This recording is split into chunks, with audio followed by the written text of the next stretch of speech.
5:30, the search for clues after an argument at a gas station leads to a hit-and-run crash. That argument involves a man with a machete and two drivers that hit the victim. And tonight, the search is on for the man who had the weapon and one of the drivers who took off. CBS 4's Oralia Ortega is live tonight in Miami with more on what happened. Oralia?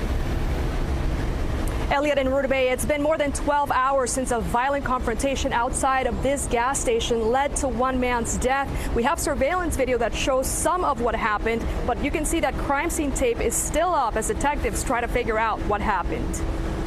An all-day investigation at this Miami gas station as police process a violent scene that left one man dead. We're trying to investigate if the victim that is currently deceased was struck by the machete, if they got involved into a fight, or if he just ran out into traffic and got hit by a car. Take a close look at this surveillance video from a nearby business which shows a confrontation between at least three men. The victim is then seen walking into the street before being struck by not one but two vehicles. City of Miami police say it all began shortly after 5 o'clock in the morning when the victim, possibly driving a tractor trailer, entered the Valero gas station off Northwest 36th Street and 32nd Avenue. The victim entered the Valero gas station. Apparently, a struggle ensued between someone that was inside of the gas station.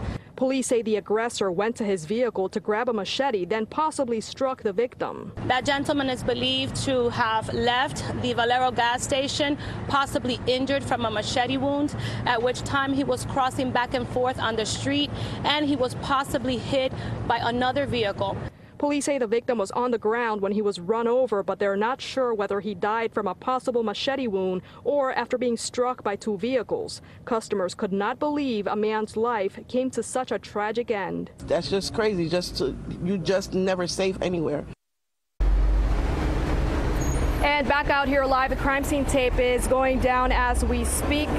It seems as though this part of the investigation is wrapping up, but police have not yet released the victim's name. I did speak with them just a little while ago, and they tell me they're getting ready to release some information on the vehicle that fled the scene, as well as some information on the vehicle that the suspect is believed to have been driving. Meantime, if you have any information, contact Miami-Dade Crime Stoppers at 305-471-TIPS. Live in Miami, Oralia Ortega, CBS 4 News.